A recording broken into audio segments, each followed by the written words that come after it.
Hello, I'm Beth Demetrin, Director of the Iowa Region Center for Early Developmental Education, and we are proud to be part of the Iowa Governor's STEM Scale-Up program with our program WaterWorks, an integrative STEM and literacy experience for educators and their young learners in preschool, kindergarten, first grade, second grade, as well as informal settings. All of this work is aligned to the Iowa Early Learning Standards and the Next Generation Science Standards. The award WaterWorks uses 2 days of professional learning led by master teachers. These are teachers who have taught young children in their own early childhood classrooms. All of them have master's degrees or doctorate degrees. The professional learning sessions will be 2 6-hour sessions that run from 9 o'clock in the morning to 3:30 in the afternoon. The first session will be a weekday in July and August so that you can spend your summer weekends with family. The second session will be held on a Saturday in October or November after you've had a chance to start working with WaterWorks with your young learners. This is on a Saturday, as so many teachers have a hard time finding substitute teachers if they take a day during the week. When you attend both days and participate in a private social media page, you will also receive $240 to help cover expense to attend the professional learning. The professional learning will earn you 1 UNI graduate credit or 15 clock hours, whichever you need. The professional learning is highly interactive and it's a playful day, so we encourage you to wear comfortable clothes. The professional learning will be held in each of the 6 STEM hubs. If you cannot make it to the date that is held in your STEM hub, you are always welcome to attend one in another STEM hub, and we will let you know of those dates and locations. The materials in WaterWorks are immense. The professional learning and the amount of materials total to over $2,000. Within these sets of materials, it can be overwhelming, and so we advise putting together sets of materials.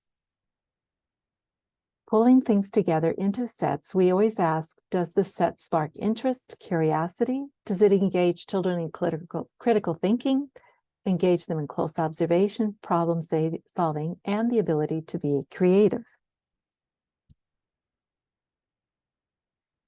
The materials start out very small and pretty familiar. Most of us have found out how many drops of water we can drop onto a penny without it spilling over the edge. We will start with some of these experiences, but then we will go on to others.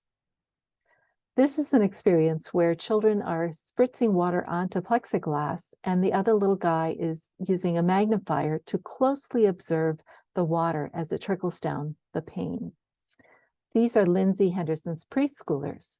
They were asking their own questions, like, why does the water go down? And which drop will win? Teachers use the private social media page to talk to each other about what they are trying in the classroom, as well as talk to their instructor about any difficulties or suggestions that they might have.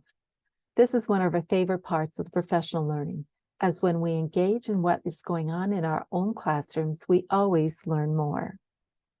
Rebecca Wilson, a preschool teacher in Van Meter Elementary School, shared how she did a water drop experience with the whole class, but then opened it up during center times. She writes, today we added the droppers to our water table. There was a lot of discussion about the droplets. One of the children said, it's like a magnet, as they noticed the droplets connecting to each other and moving around the plate. This phenomenon is called a cohesion, and the children don't need to know this term, but they are noticing the patterns of how water drops work, and this will help them as they get into more difficult content when they are older. While the water drops are very basic play, this also becomes pretty intense play. When I'm working with pre-service teachers, I found that many of my pre-service teachers had never really played with water in preschool or kindergarten. And this really surprised me. So we engaged in a lot of teacher play ourselves. On the upper right, you can see 2 little boys who are working with pipes and fittings, creating a system to move water from one place to another. On the left, you see a university student who is fascinated by creating a system and then using slow motion video to capture what they noticed happening. And then they began to discuss what are the forces at play here. Here you see her releasing her thumb to let the water come out and the air coming in as it exits. But wait a minute, all of a sudden there's water coming up. This surprised them. And then they started to talk about which forces are in play here. They were so fascinated that I sent this recording to the physics teachers here on campus at UNI, and they got together and discussed all the different forces going on. We shared this together at our next session, and we talked about how these experiences can be very basic, but also be enticing, as it has some pretty complex phenomenon going on for older learners as well. Carolyn Erickson is a preschool teacher. She was a bit nervous about starting water in the year so early in the year, but she wrote that they were already busy at the centers and they added the water table and they did just fine. She was noticing their fine motor control, that they are very early in their learning of dumping and pouring and how to do so effectively. Jennifer Nag was surprised at how calm her preschoolers were during water exploration. And this is something that lines up with research as well. Sometimes we are afraid to bring in water as we think kids will be too excited that they can't handle it early in the year. But actually, the research says it is a calming experience for many children who need that kind of calming. Amy Smith is a first grade teacher who is bringing STEM into her first grade classroom. She wrote, "We introduced our water table today. I was nervous at first seeing how it would go in a first grade setting, but this is the first time since school began that I saw every one of my students super focused and engaged. It was a great way to end our week." We find that while children are learning how to read and how to do math, the STEM experiences also engage them, and it gives them an opportunity to communicate and increase their own vocabulary and gives them something to write about. Teachers also share how they can organize materials in the classroom and how to make the materials available for children to retrieve them on their own if they want that to happen. Another experience we engage in professional learning is that of observational drawing. This is the very beginning of modeling in science and engineering practices, and we encourage our teachers to do this with young children. Dawn Johnson did this at the very beginning before she even got out the water table. Her preschoolers were taking fine tip markers and trying to figure out where do they begin drawing the container. This drawing just fascinates me because he sees the two parts, the lid and the jar, but he doesn't really have them connected in his drawing. And it's fascinating to see how they are able to document what they're noticing. There's a real developmental process in how children develop their observational drawing.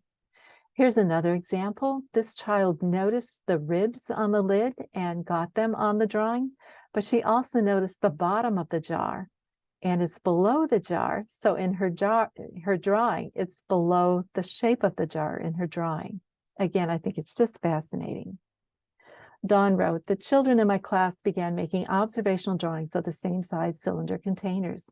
They looked through the containers, felt them, took the lids off and on, and each child then made their observational drawings in small groups before exploring the containers in the water." This is one of the very beginning experiences that we encourage teachers to start with. At first, there are so many things you're going to get in your kit. You're going to be tempted to throw it all in at once, but we encourage you to hold back and start with some very simple things at the very beginning. This is Dawn Johnson's record of what she did with her children. First, they were engaged with the color of the water. The red table made it appear purple. So here in the photo, you can see how blue the water is and how purple it is in the water table. They noticed that the water in the gold lid appeared to be green. Second, they used various methods to fill the containers. Some of the children scooped up the water in the container. Some poured water from one container into another. And some filled the container using the lid. Third, the children noticed that the containers without water floated. One boy commented, "Water is heavy. The jars with water don't float." Fourth, the children were curious about the lids. Could they make the water come out of the jars when the lids were on? And they discovered that they could. if they turn them on loosely. Fifth, the children in my class are used to playing with loose parts, and each pair of children experimented with stacking the containers with and without water. Uriah noticed that the jars containing water no longer floated. He was checking to see if the jars would float if they were placed on their sides. He put jars in front of the others. He thought he was trying to trap them, as he thought they would float away.